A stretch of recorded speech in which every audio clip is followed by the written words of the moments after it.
Imagine standing on the edge of a calm bay surrounded by 7 rivers that fan out into the sea like the fingers of an open hand. The air smells of salt and cedar. In the distance, a torii gate rises from the water. Bright red, ancient, silent. You're not in a modern city, you're not even close to one. You're standing in a place that most of the world has never heard of, yet. But that's about to change. This is the story of Hiroshima. Not just the story of one terrible morning in August 1945. Though we will get there, and we will not look away. This is the full story. The story of a land that existed for centuries before the bombs, before the war, before the world knew its name. A land shaped by rivers, by faith, by ambition, and by time. And it begins long before any of that. It begins with the land itself. So, where exactly are we? Western Japan, the region known historically as the province of Aki. If you look at a map of Japan, find the main island, Honshu, and trace your finger along the southwestern coast until you reach a large body of calm, sheltered water. That's the Seto Inland Sea. And right there, at the mouth of a river delta facing that sea, is where Hiroshima would eventually be born. But in ancient times, there was no city here, no castle, no roads, no harbor infrastructure. What existed was something far quieter, and, in its own way, far more powerful. There were fishing villages, small communities of people who had learned to live with the water rather than against it. The rivers that would one day define Hiroshima's geography were not obstacles. They were lifelines. They carried fresh water from the mountains, nutrients into the soil, fish into the nets of families who had lived here for generations. The delta terrain, made up of multiple islands and sandbars, wasn't exactly ideal for large-scale farming, but it was perfect for a certain kind of life, modest, connected, close to nature, and deeply aware of the tides. And here's something that often gets overlooked when we talk about ancient Japan: the spiritual dimension of geography. The Japanese didn't just live in landscapes, they believed in them. About 30 kilometers from the future city of Hiroshima, on a small island called Miyajima or Itsukushima, something remarkable was built. We're talking about one of the most recognizable structures in all of Japanese history, the Itsukushima Shrine. Founded, according to tradition, in 593 AD, this Shinto shrine was constructed at the water's edge, and during high tide, it appears to float on the sea itself.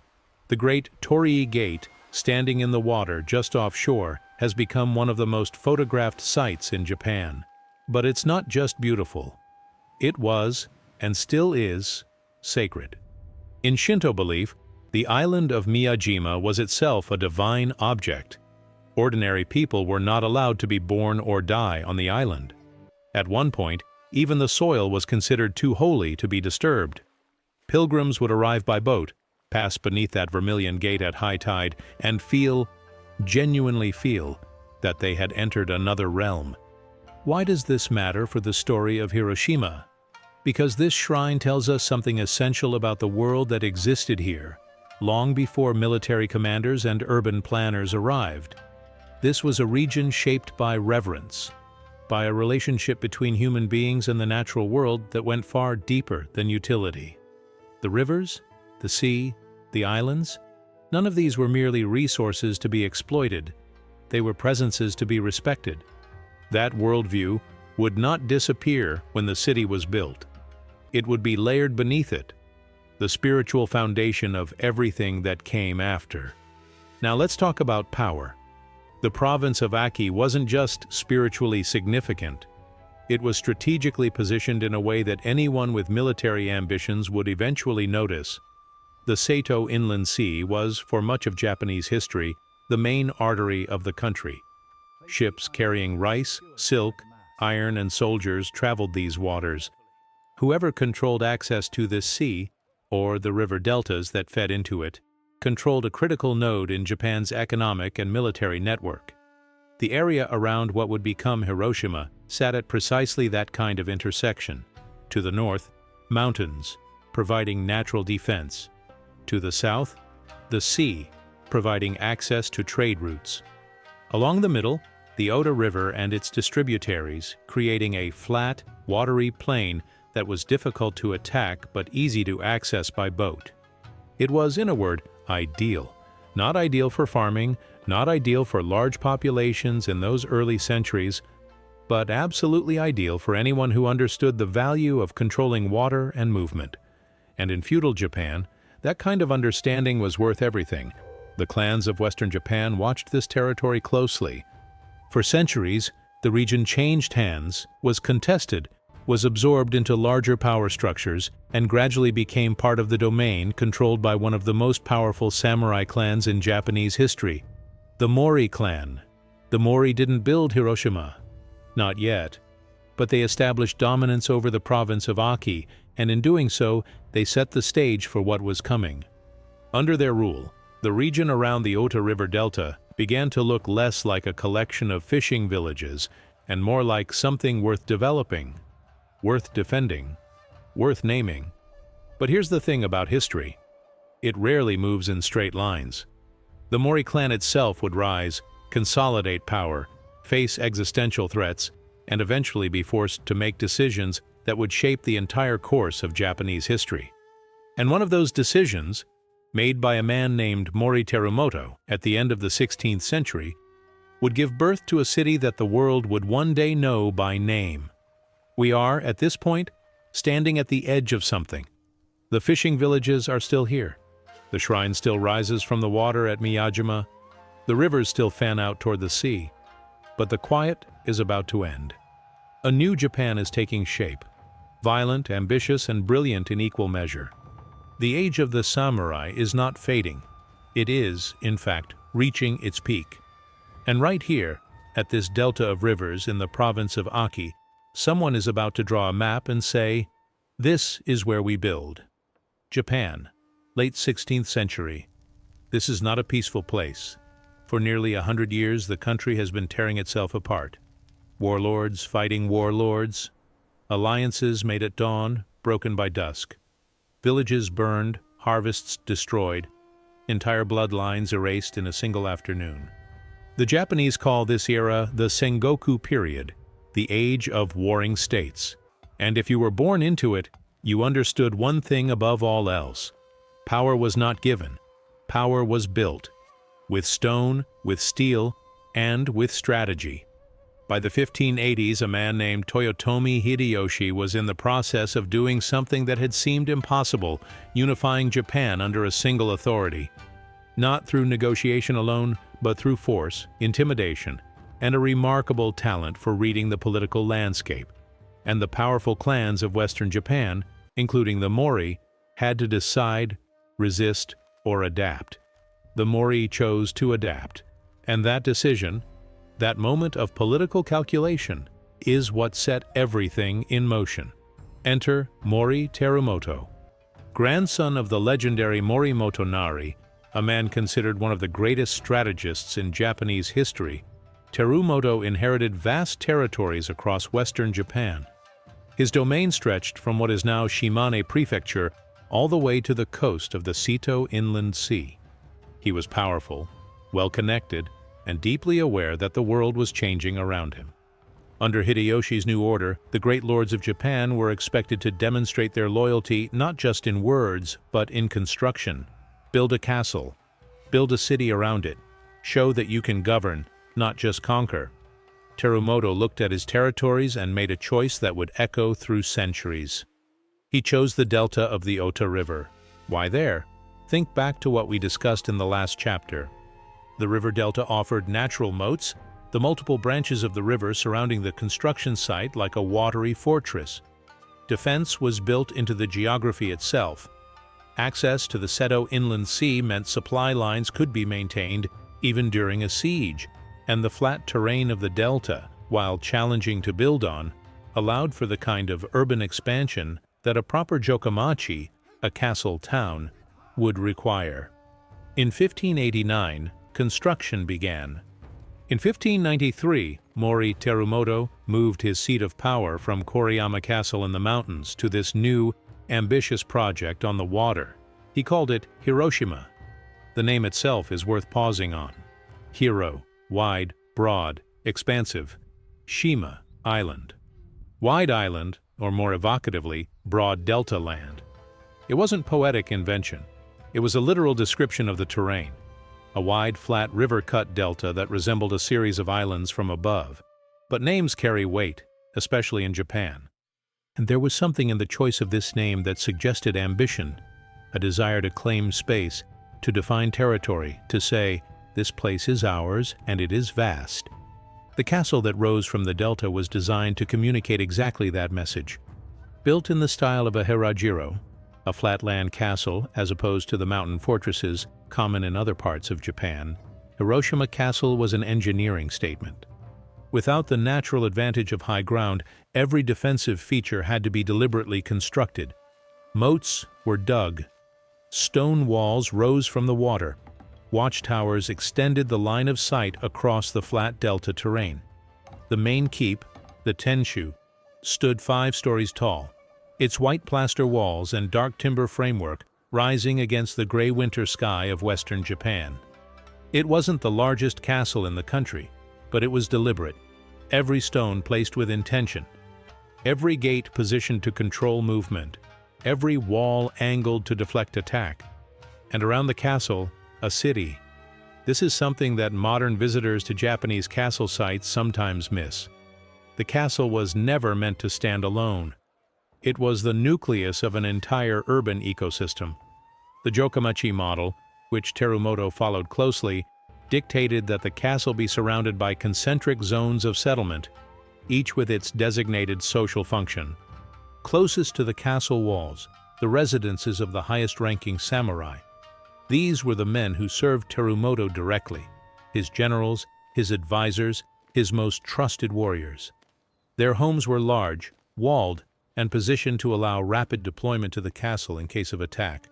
Further out, the residences of lower-ranking samurai and military retainers, still organized, still disciplined, but slightly less prestigious.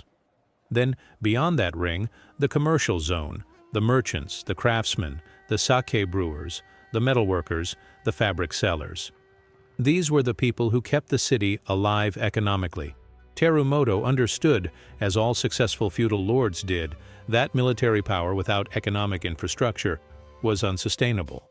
And at the outer edges, the common population, farmers, fishermen, laborers, the people whose work fed the city, maintained the roads, and provided the basic material foundation for everything above them in the social hierarchy. The city was, in effect, a map of power drawn in urban form. But history, as always, had other plans. In 1600, one of the most consequential battles in Japanese history took place at a place called Sekigahara in central Japan. 2 enormous coalitions of feudal lords faced each other across a fog-covered valley. One supporting Tokugawa Ieyasu, the other a coalition that included Mori Terumoto himself. Terumoto was named the nominal commander of the Western coalition. He never actually led his forces into battle. He remained in Osaka Castle throughout the conflict. And when the battle ended in decisive victory for Tokugawa Ieyasu, that decision to stay behind became the defining mark of his legacy. He had backed the losing side, and in feudal Japan, that had consequences. The Mori clan was stripped of most of its territory.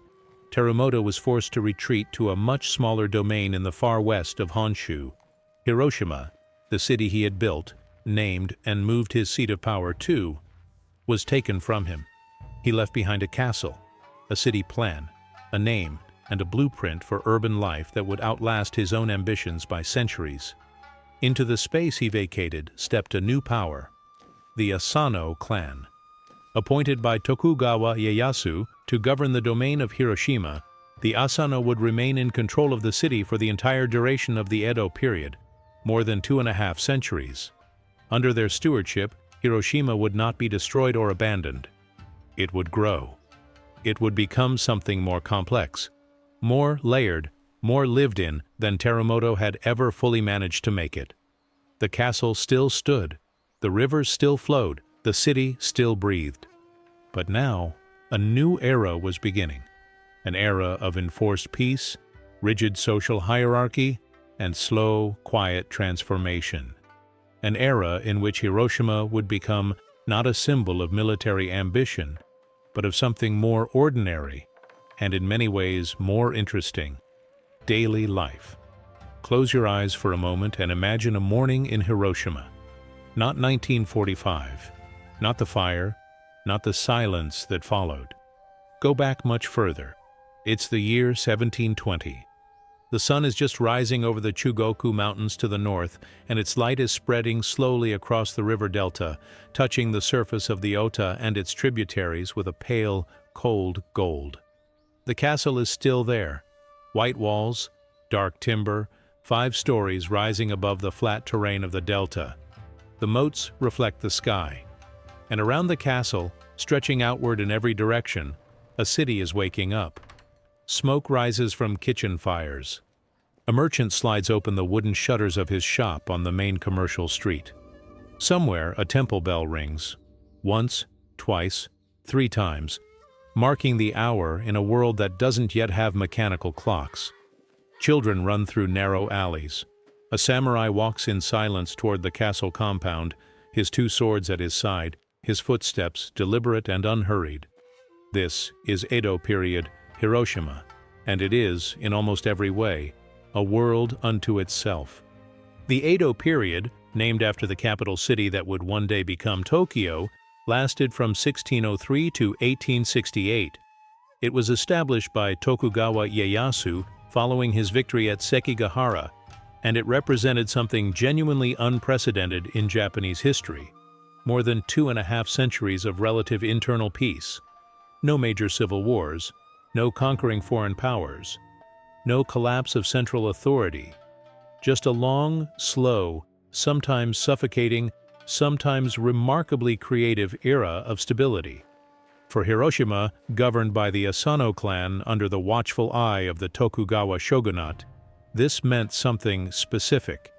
The city was never going to be the capital of Japan. It was never going to be Edo or Kyoto or Osaka.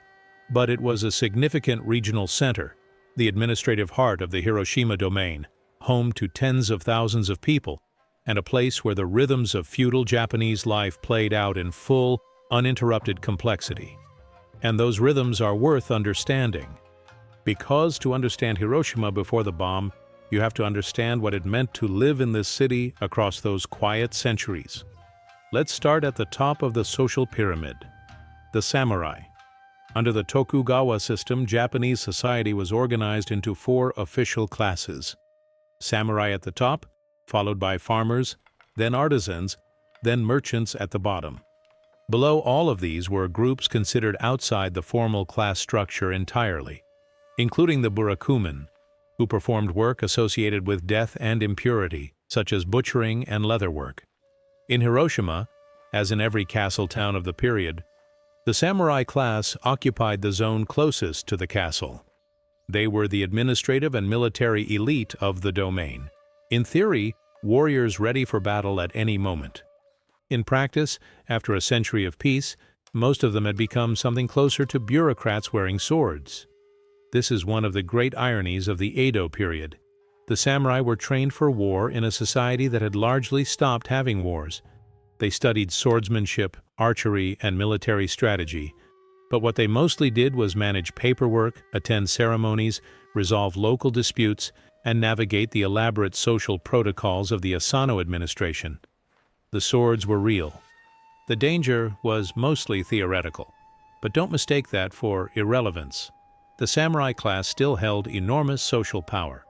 Their presence shaped every aspect of city life, from the architecture of their residential districts to the deference expected from merchants and commoners when a samurai walked past. The hierarchy was not just administrative, it was spatial, it was behavioral, it was woven into the fabric of every interaction. Now come down the hill, away from the castle, and enter the commercial districts. This is where Edo period Hiroshima truly came alive. The chonin, the townspeople, which included both merchants and artisans, occupied the middle and outer rings of the city, and despite their officially lower social status, they were in many ways the beating heart of urban life. Walk along the main commercial street and you'd find everything a functioning city needs. Rice merchants, because rice was not just food, it was currency, the standard by which samurai salaries were measured in koku, one koku being roughly the amount of rice needed to feed one person for a year.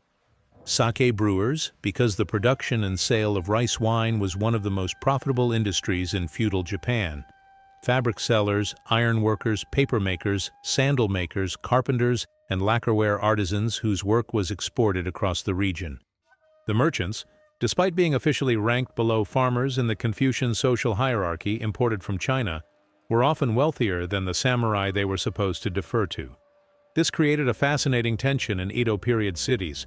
The people with the most money had the least formal status, while the people with the most formal status were often quietly in debt to the very merchants they looked down upon. Hiroshima was no exception. The Asano domain's finances fluctuated considerably across the Edo period, and when money was tight, it was often the merchant class that kept the city's economic machinery turning. And then there is the spiritual life of the city. Hiroshima in the Edo period was dotted with temples and shrines. Buddhism and Shinto coexisted, as they did across Japan, in a relationship that was less competitive than complementary. Shinto shrines marked the sacred points of the natural landscape, the rivers, the groves, the hills. Buddhist temples provided the rituals of death, memorial, and ancestor veneration that structured family life across generations. The Itsukushima Shrine at Miyajima, which we met in Chapter 1, remained one of the most important pilgrimage sites in all of Western Japan. People traveled considerable distances to visit, some for devotion, some for the spectacle of that great red gate rising from the tidal water, and some for reasons that were purely human.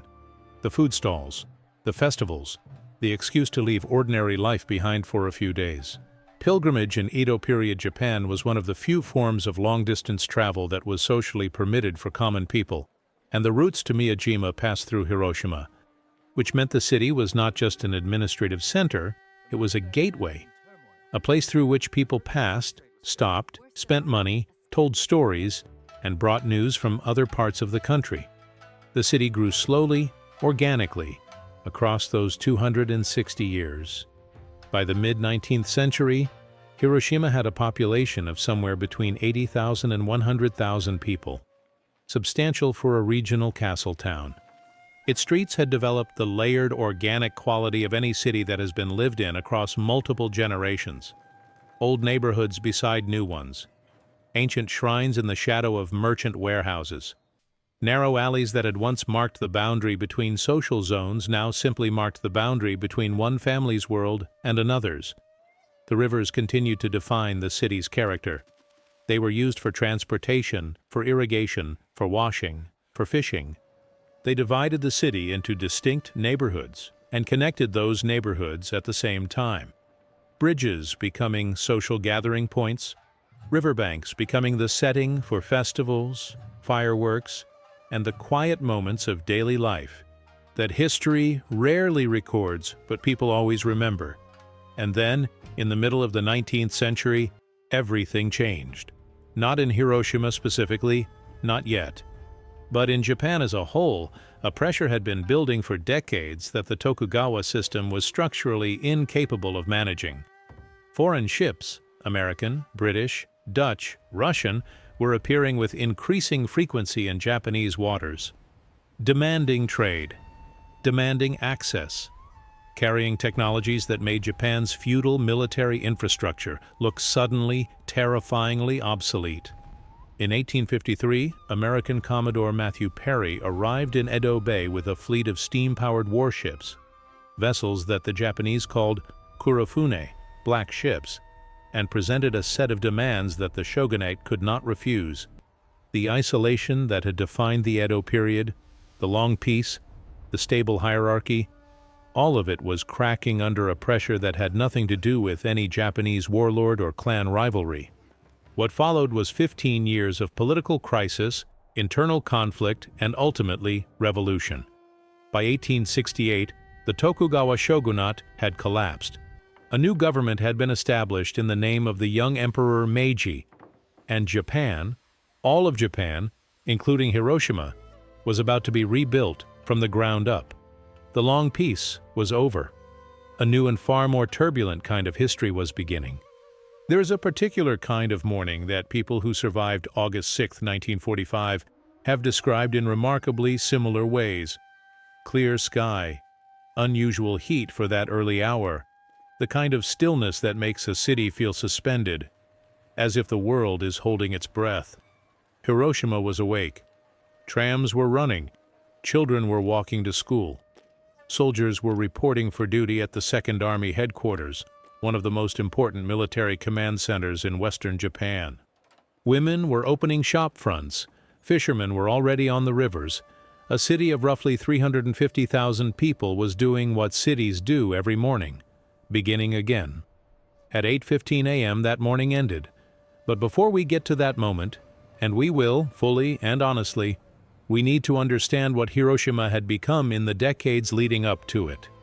Because the bomb did not fall on a medieval castle town. It did not fall on the quiet fishing villages of the province of Aki. It fell on a modern, industrialized, militarized city that had spent the previous 80 years transforming itself at extraordinary speed. The Meiji Restoration of 1868 changed everything. The feudal system, the samurai, the rigid class hierarchy, the closed borders, the long Edo peace, was dismantled with remarkable speed and replaced by something entirely new, a centralized, modernizing state determined to make Japan competitive with the Western powers that had forced their way into its waters. For Hiroshima, the transformation was dramatic. The Asano clan's domain was abolished. The castle, which had been the symbol of feudal authority for nearly 3 centuries, was repurposed, first as a military base, then as the headquarters of the 5th Division of the Imperial Japanese Army. The city that had been organized around the logic of a feudal lord's household was now reorganized around the logic of a modern nation-state. Railroads arrived. A main line connecting Hiroshima to Osaka and eventually Tokyo brought the city into the national economic network in a way that riverboats and foot traffic never could. The port on the Seto Inland Sea was developed and expanded, capable now of handling the kind of industrial shipping that a modernizing military economy required. Factories opened. A naval base was established nearby at Kure, one of the most important in Japan. Hiroshima became a staging point for Japanese military operations during the First Sino-Japanese War in 1894 and 1895, and Emperor Meiji himself relocated his imperial headquarters to Hiroshima Castle during that conflict, briefly making the city the de facto capital of wartime Japan. The population grew. Infrastructure expanded. The old castle town layout gave way to broader streets, Western-style administrative buildings, bridges rebuilt in concrete and steel. The spiritual geography of the ancient delta, the rivers, the sacred proximity to Miyajima, the Shinto reverence for landscape, did not disappear, but it was now layered beneath something harder, louder, and far more dangerous. Hiroshima had become a military city, and in 1945, that made it a target. The logic of the targeting decision is cold, and it is worth stating plainly. By the summer of 1945, Japan's position in the Second World War was desperate.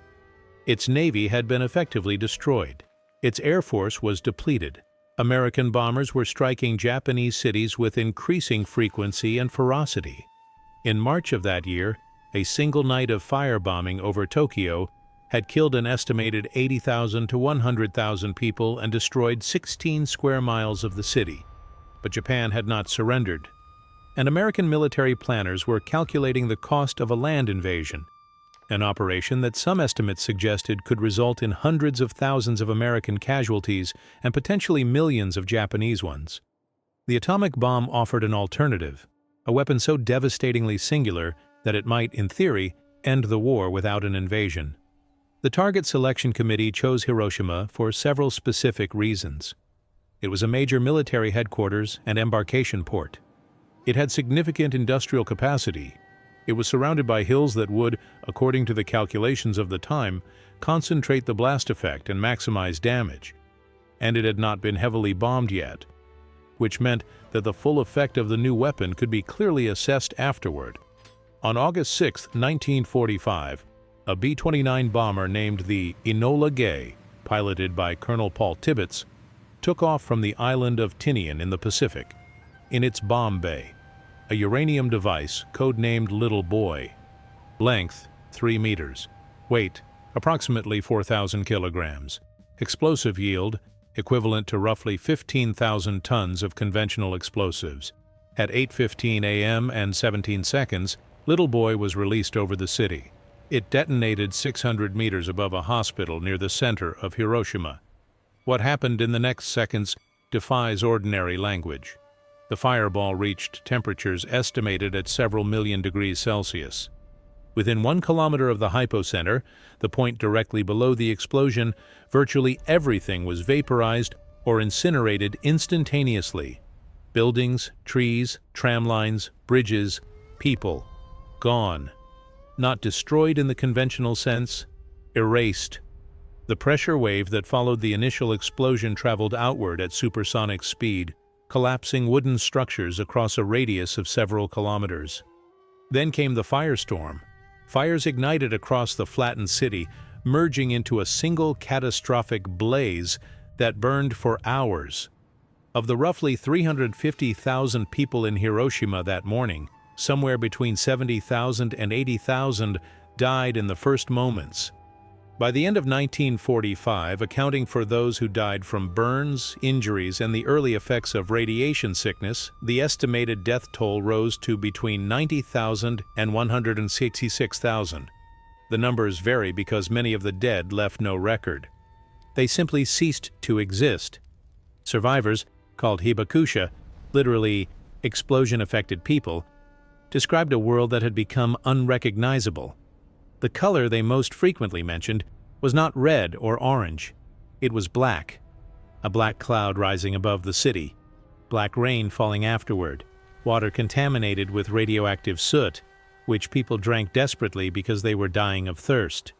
One survivor, a young woman named Setsuko Thurlow, later described walking through the ruins and hearing voices beneath the rubble, people calling for water, calling for their mothers, calling for help that could not come. She was 13 years old. She would go on to spend decades of her life advocating for nuclear disarmament, and in 2017 she accepted the Nobel Peace Prize on behalf of the international campaign to abolish nuclear weapons. Her voice is one of thousands, each one a city that existed before 8:15 a.m. and a different life afterward. 3 days later, a second bomb fell on Nagasaki. On August 15th, Emperor Hirohito announced Japan's surrender in a radio broadcast, the first time most Japanese citizens had ever heard his voice. The Second World War was over, and Hiroshima was left to face what came next. What came next was silence. Then, slowly, something else. Reconstruction did not happen overnight. It happened stubbornly, incrementally, over decades. In the immediate aftermath, the question of whether Hiroshima could even be rebuilt was genuinely open. Some suggested the land would remain radioactive and uninhabitable for decades.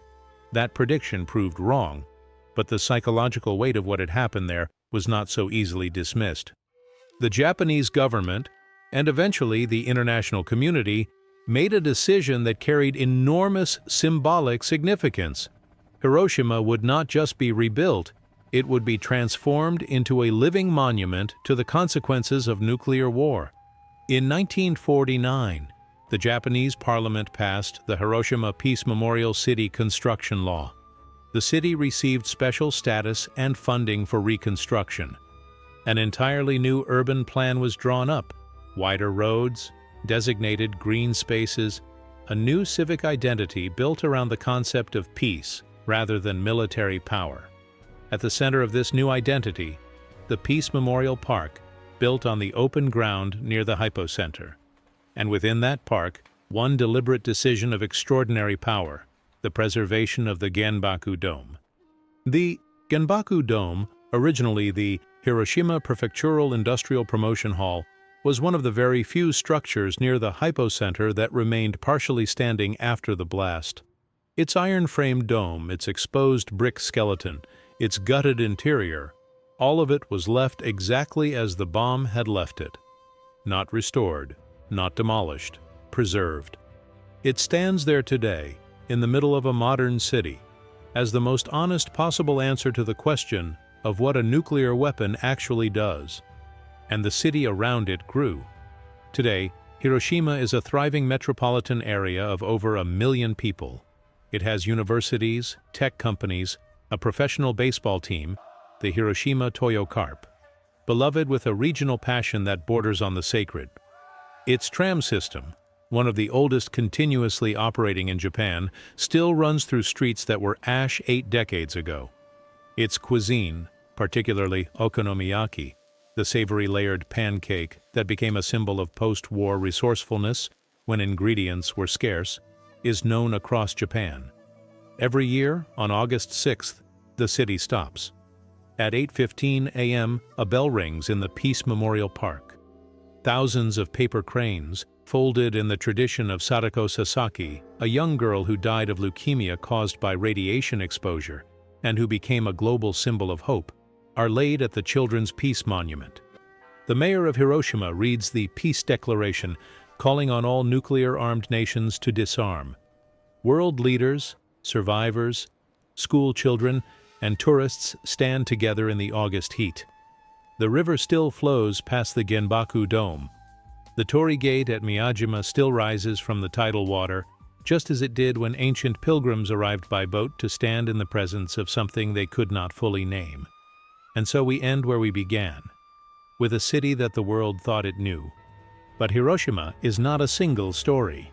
It is not only the bomb, it is the fishing villages and the sacred islands. It is the castle rising from the delta. It is the samurai walking at dawn and the merchant opening his shutters and the child running through an alley in 1720.